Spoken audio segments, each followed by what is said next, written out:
around why we are Christians, and today we're going to be finding out why David Hall is a Christian, or maybe it wasn't his choice. We'll find that out as well, and how he grew up becoming a Christian and before and after. And so, welcome, David. It's good to be here. Great. We're going to talk about your early life in this first segment, and then talk about later life. So why don't we start off, because a lot of people don't know you. Of course, if you live in Marin County in Mill Valley, everyone here knows you. I remember moving. Why don't you start off with your youth and how you grew up? And Well, I grew up like every kid in Marin County. Want to go to the beach every day. Okay. Man, I grew up, man, like between Marin City, Sausalito, and Mill Valley. And so I had like one of those unique childhoods of being the youngest of 6 years old with a great mom. My dad left when I was 6 years old, but my mom covered a lot of that field with me. So I used to want to run and play all through from Mill Valley to Stinson Beach to Sausalito. I grew up fishing as a young kid. I grew up climbing the trees and getting plums through Mill Valley. I used to go to the Mill Valley Library. I used to learn to fish at the little streams they had there, and every time it flooded in the Mill Valley, we'd take a little raft and go down Miller. It depends how much water is out there. So you're a product of the Mill Valley school system, or different schools around here? Between Mill Valley, Sausalito, Uh-huh. I was the first kid to enter the school in Sausalito called Martin Luther King. Okay. And used to have the school on Caledonia Street. That's when they had Smokey the Bear that used to come to the school and talks about fire, but he used to scare the mess out of us. Right.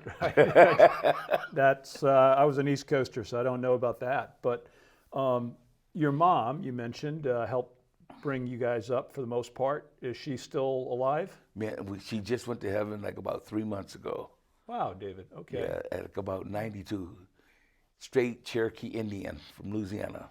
What was it like in the early days, as far as your sense of knowing God? What was your knowledge of God at the early days? Man, I guess my first knowledge of God was my mom used to drag me to church when I was a little boy.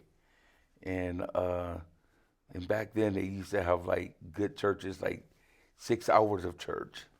And I would go to sleep on the pews, and I kind of remember that. And I had a hard time as a young boy, first experience of like one of the teachers I had, first grade, and God rest her soul. And every time he made a mistake with the schoolwork or the reading, she would pop your knuckles. Uh-huh. And that woman used to give me a hard time. So at church, they always wanted you to read or do something like that, and you used to have to remember speeches. So every time I try to read their speech or something, they give you a short speech, I would always forget the speech. And the greatest speech I know today is Jesus Wept. It's the shortest verse in the Bible, and I never understood that, right? Why Jesus would wept until I got older. So that was always the scapegoat for us if you couldn't say the speech.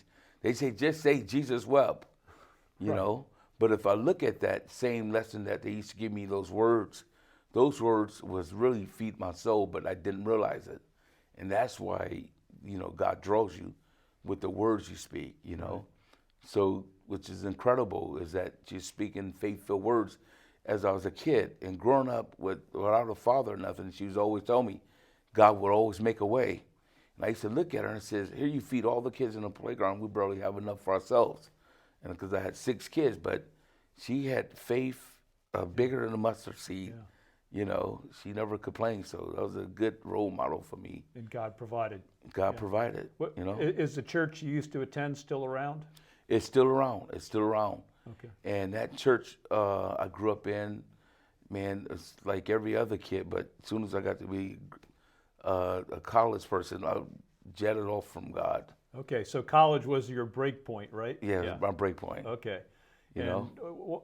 Let's If you'd like to, I think the audience would like to hear a little bit about what was going on in David Hall's mind when you got out of the house finally, the youngest of six, and you were in college, and what happened, and how you turned away from God. Yeah. Man, the first thing I started doing is wanted to really get a point where I could make money, start taking care of my mom. So the first job I really had was like at the Marin City Flea Market, and I was like maybe about 10 years old.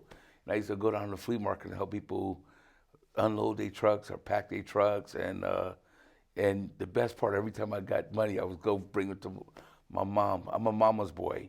My mom always been there keeping me away from drugs and all the drama. But then as I started going to high school of TAM, man, I got really to a point where I started experiencing a whole different culture of people.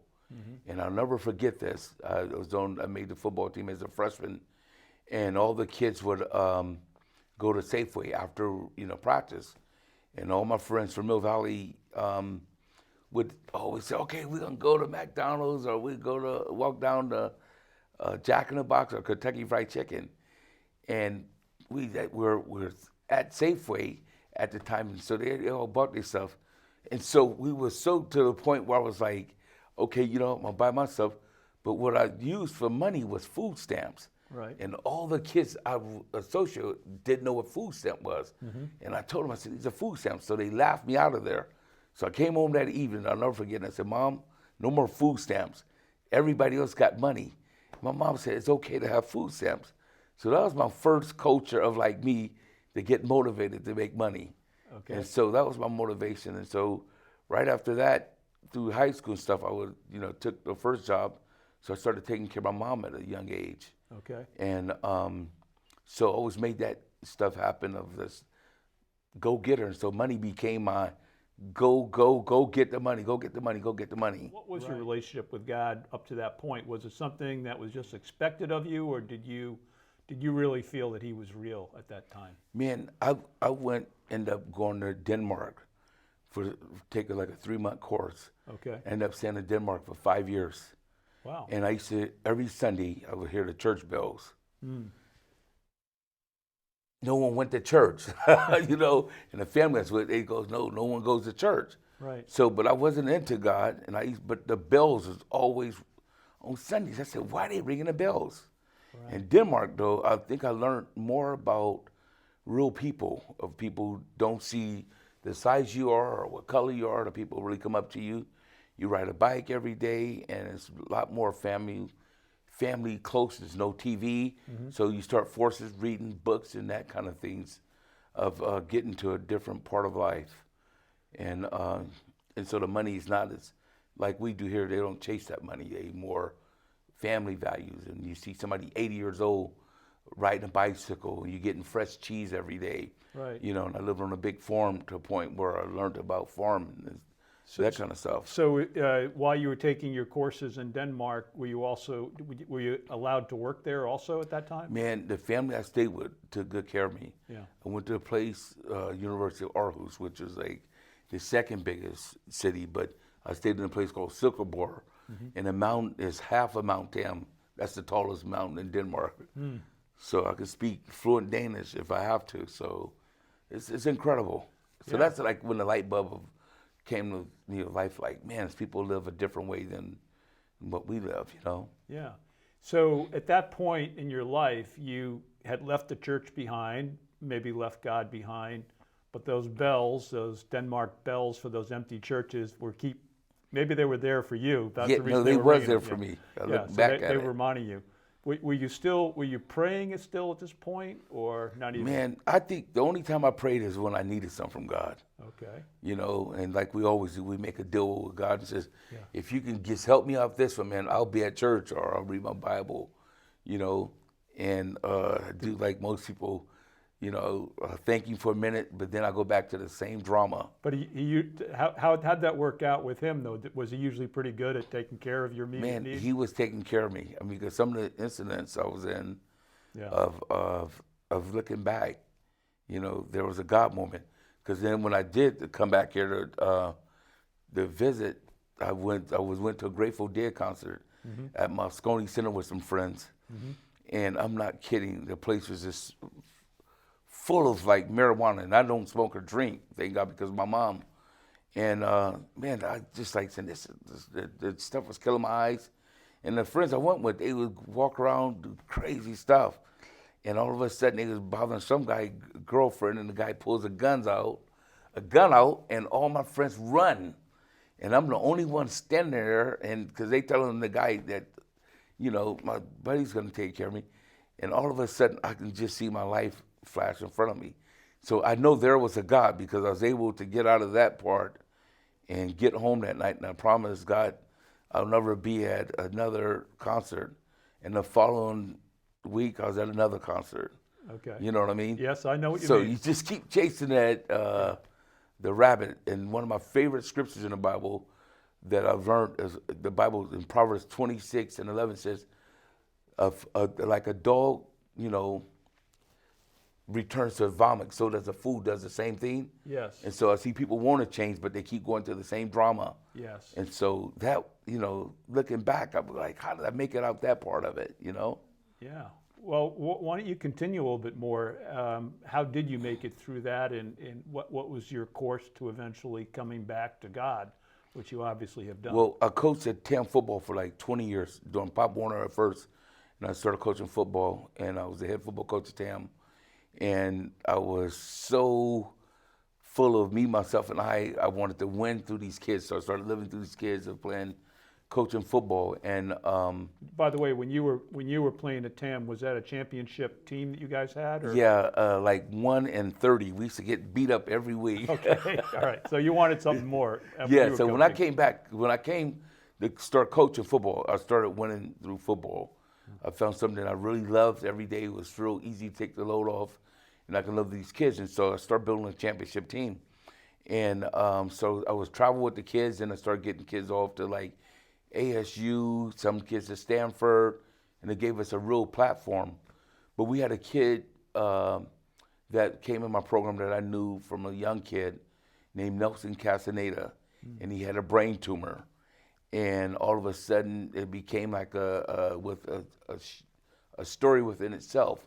And all the kids would like come see this kid at the hospital, and every day we would go and visit this kid. And I told my mom, I said, look, all these kids coming, I don't know what to tell them. And my mom said, get a Bible and read the book of Psalm. I said, you know, I'm not going to do that, you know. I was already just trying to do my own thing. And so we got a Bible, and we started reading the book of Psalm. And these kids would start reading different Psalms, and all of a sudden this kid ends up dying at the rest home in Mill Valley. And so that's when God got my attention. And so this lady came up and gave me her credit card, and she said, have the biggest funeral ever. So we might have had maybe like 4,000 to 5,000 kids on that damn football field for this kid funeral.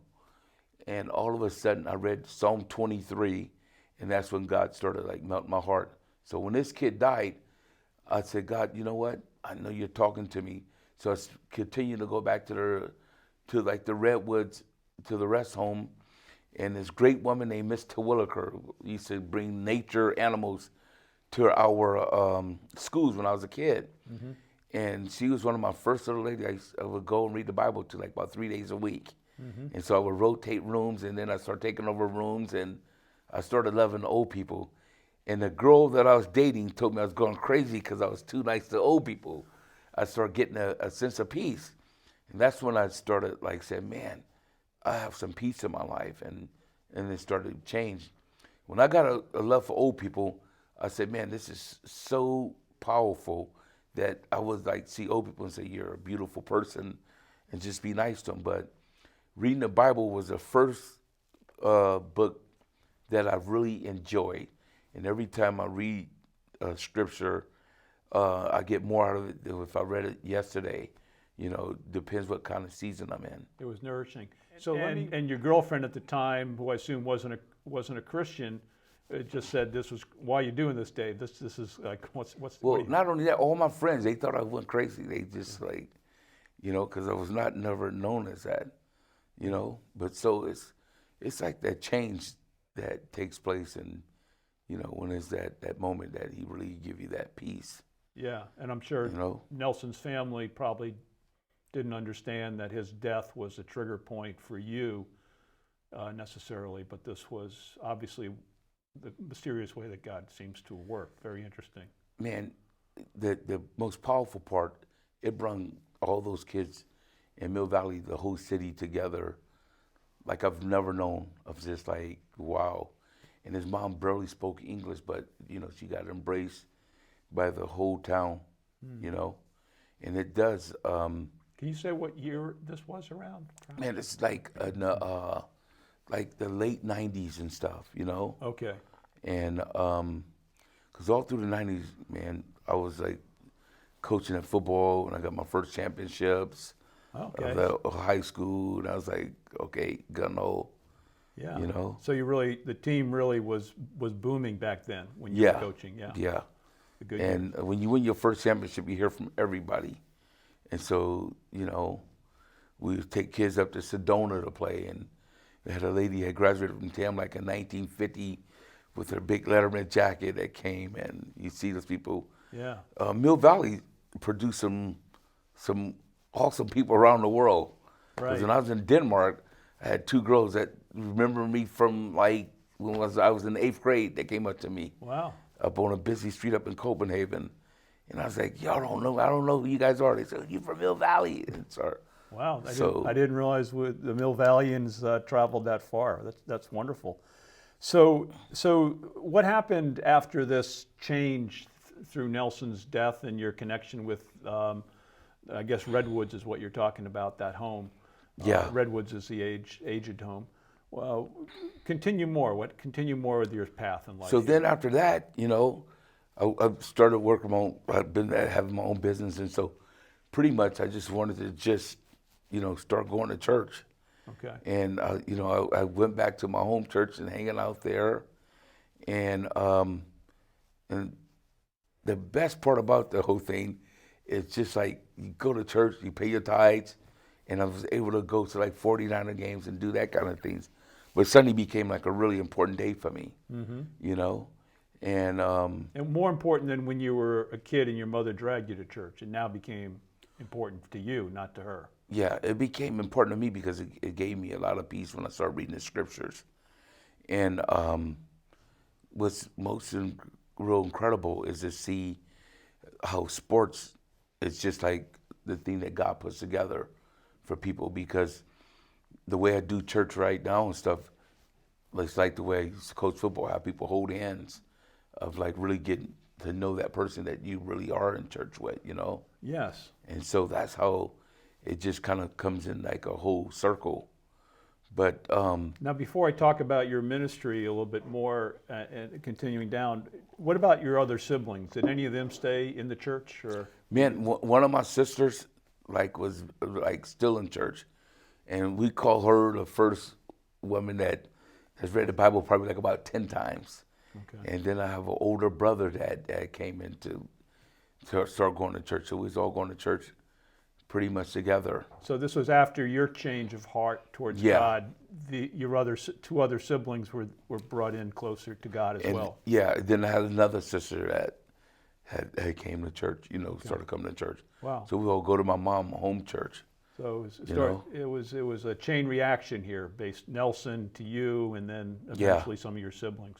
And then like a lot of those kids and stuff, you know, that was around that Nelson thing, most of all those kids, I do their marriages like right now, or, Okay. you know. So you're still the officiating Man, or pastor. our next sheriff will be one of my first kids ever coaching, Pop Warner. And that little kid is like 42 years old. Wow. He's going to be our next sheriff, you know. And then I got another kid that I coach who works for like the presidents as a secret cover. I got another kid that just made strawberry at the chief. I got like a lot of kids out there that have like doing stuff for incredible. So you know? Interestingly, God put you in this leadership coaching position to connect you with these Mill Valley kids who eventually became adults and scattered around the world in different important positions. So Yeah. you have a network that seems to be a very valuable one for the Lord. Tell me a little bit about so you started your own business. Yeah. You stopped coaching at that point. When I started my own business, I was still coaching. Still coaching, okay. Yeah. All right, Because that gave me the flexibility to be able to go out and coach okay. and look at Mount Tam every day. It is a beautiful place, I'm by the telling way. you, that's the Zen moment. If I could look at Mount Tam, Yes, it's not like Saturday morning and you call a 7 o'clock practice with like about 50 seniors and they all hate your guts because they got to get up at 7 that morning. yeah, And you get them out there and you tell everybody, close your eyes and open your eyes and look up at Mount Tam. But I used to bribe them to get donuts and milk right. at seniors, you know, but that's the part that you smell that feel and that refreshment. And that's all the kids like really get to that point of like, you know, the whole earth thing. But as I look back, it was a whole God moment of just that nature of how God really puts that thing together. It is a magical place we live. For those people watching that don't live in Mill Valley, they may not know about the magic of Mount Tam or the holiness of Mount Tam. Yeah. God made it. Tell me about, I've been to Big God Ministry services in the past, and they actually do remind me of a team effort, you know, with people huddled around, they're holding hands, they're praying together. Tell me how you went from ministering to old people to the wider community that you do today. Man, when I was going to regular church, it was like so cool. And I told God, I said, this is good stuff because I spend time with my mom every Sunday. I do like most people go to church on that Sunday. Then we have like lunch afterwards and, you know, fellowship, which is like really cool. And as the more and more I was going to church and stuff, man, I felt God was like calling me and says, look, I want you to do something totally different. I want you to be able to minister to people who will never ever go to regular church. Mm-hmm. And I told God, I said, you got the wrong person. Because I said, I love going to like the 49er games after, you know, I could still miss church and go to a 49er game or like a Warriors game. Because I always had like sports tickets. So that was like always my edge is to go out and do that kind of thing. Right. You know, and so when God was calling for ministry, I was like, say, man, I don't have a clue how to do ministry. And I thought I was too self-centered. Okay. You know, because I was always thinking about me, myself, and I. So you know? so what happened? What after God Man, told you? What all happened? of a sudden, God had told me, he says, look, I want you to start a church and I want you to start it now. And I was afraid, and the pastor I was up under, I said, man, I just feel like God is calling me. He says, oh, okay, let's give it some time. And all of a sudden, man, it just seemed like it just took off. And I'll never forget it. The first service I ever had was on a New Year's Day. And we used to have a Denny's up in Corte Madera. Mm-hmm. And so we had church at Denny's and we took the whole place over. Huh. And the best part about it was a lady that was from Iran who was managing the place. And I gave her $50. I said, I want to have church at this place. We're going to buy food. She said, okay. That was the first person that got saved under our ministry. That same woman we gave a Bible to, and it changed her life. And so it just took off from there. So every week that we open up, every week that we do church, praise the Lord that God gives us a chance. I get people that come in our church that's never read the Bible. And so we still have people that's never read the Bible in this day of time. Yeah. And it rocks my world to see that.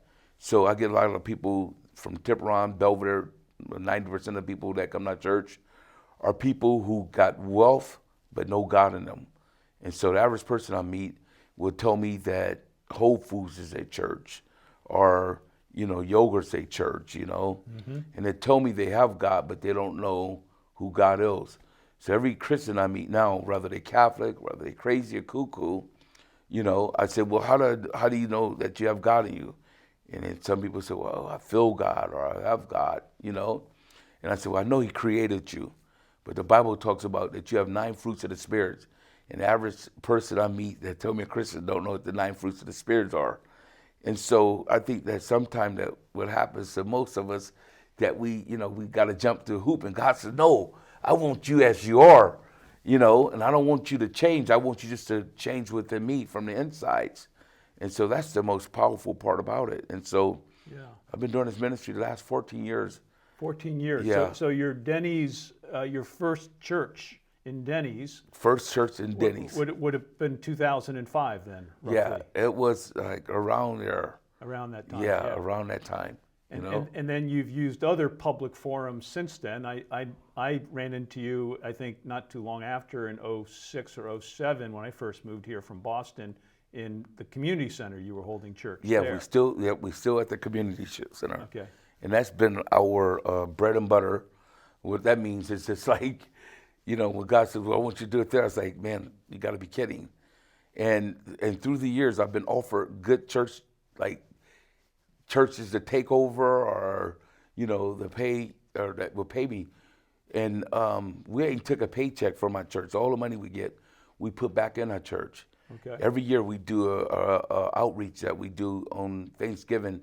And this last year we spent like about $50,000 on turkeys and Bibles. And so like about 4 days, we go through Marin City, Sausalito, we go through Centerville, and we kind of have a revival. And I'll present that gospel, and people will stand in line. And this year I must have like about 15 Russian people receive the Lord that live in Marin City, which is incredible. Yeah. So we do like straight while I'm out here, and everybody get in that line, they sign up, and we give them turkeys, and we give them a Bible. And so God has used me to go in places that where people will never go to share the gospel. And I used to be the first one that run from the gospel. Right. You know, but now I'm the first one to share it. And I would say that you probably have the most public ministry of anyone I've ever known, and I've been a Christian for decades. Every coffee shop in Marin County seems to be part of Dave's church. Everywhere we go. Does Howard Schultz know that you're a partner in the Starbucks business with him? Starbucks give us permission and say, you know, you come to church. And Starbucks is good to us because they give us their free coffee vouchers and everything just to see God work that thing, you know? Okay. And, you know, I can tell you like this. The best gift is when you can share the gospel with somebody. I think one of my best clients I've ever had who spent the most money with me was a guy who's worth $8 billion. And that guy, after a while, discovered that I had a lot of joy going, and he wanted to know what it was. And so I gave him his first Bible, and he told me, he says, I got everything. Why would I want a Bible? And this guy, after he started winding down, praise the Lord, I'll let you roll that one. But I was able to lead that guy to the Lord, which is like incredible. Well, I want to hear more about your public ministry and other stories like that. In our second segment, we'll continue that. Thank you for watching, Dave and I, particularly Dave, and hope to see you in the second segment.